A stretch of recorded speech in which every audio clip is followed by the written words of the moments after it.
Chers frères, chers amis, je voudrais vous parler aujourd'hui d'une grande figure de notre Église Famille de Dieu à Ouagadougou, au Burkina Faso, en Afrique et même dans l'Église universelle. Il s'agit du cardinal Paul Zunglana.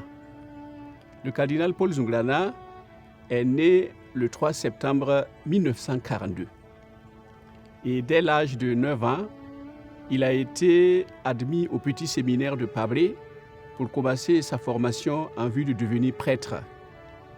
Et la grâce de Dieu a fait son cheminement dans sa vie et il s'est disposé, si bien que le 2 mai 1942, il a été ordonné prêtre avec deux autres dont nous voyons les images ici. C'est l'abbé Joseph Ouedraogo et l'abbé Zacharie Nikiema qui venaient de Kupela, un diocèse à l'est du Burkina.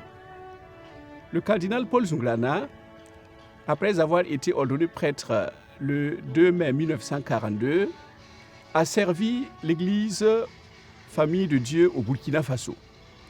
Et Dieu l'a choisi et l'a consacré évêque en 1960 avec la bénédiction du pape Jean XXIII.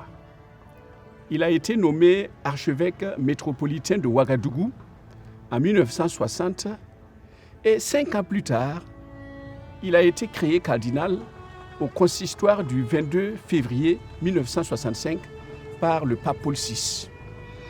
C'est cette grande figure que nous voulons présenter et c'est autour de cette figure que nous voulons aussi organiser un colloque. La date du colloque est fixée du 29 avril au 2 mai 2021. Nous voulons à travers ce colloque faire ressortir la vie et l'œuvre du cardinal Paul Zunglana, tout ce qu'il a pu vivre dans la foi, tout ce qu'il a pu témoigner en tant que prêtre de Jésus-Christ, en tant que serviteur du Christ et serviteur de l'Église. Rappelons simplement que le cardinal Paul Zunglana, c'est le premier cardinal de l'Afrique de l'Ouest. Ils ont aimé leur travail, ils ont aimé d'abord le Christ, et c'est grâce à cette force qu'ils ont pu aussi accomplir leur mission. Et le cardinal Paul Zunglana a été rappelé à Dieu le 4 juin 2000. Cela fait aujourd'hui 20 ans. Ce que nous demandons, particulièrement par rapport au colloque, c'est que chacun, entendant donc l'organisation future de ce rassemblement, puisse s'intéresser à l'événement.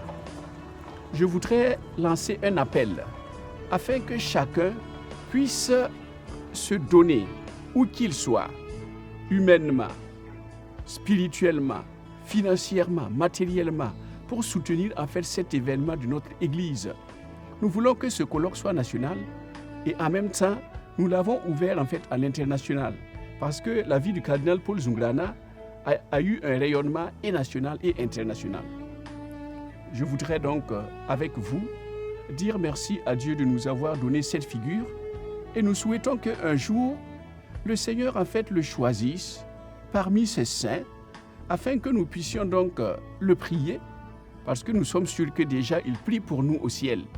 Alors n'hésitons pas non plus à demander son intercession, à demander sa prière et nous sommes sûrs que dans la foi, le Seigneur passera par son serviteur, le cardinal Paul Zunglana, pour nous donner beaucoup de grâce. Alors, chers amis, chers frères et sœurs, nous aurons l'occasion de parler du cardinal Paul Zunglana à travers donc sa vie et son œuvre pour une plus grande connaissance, pour une plus grande familiarité avec ce personnage important de l'histoire de notre Église Famille de Dieu. Alors que le Seigneur vous bénisse, que le Seigneur bénisse vos projets, que le Seigneur vous aide, où que vous soyez, à être les reflets de sa bonté, de son amour, de sa paix, et à être des hommes et des femmes qui vivent la miséricorde, la fraternité et le rassemblement universel de tous les hommes. Que Dieu vous bénisse.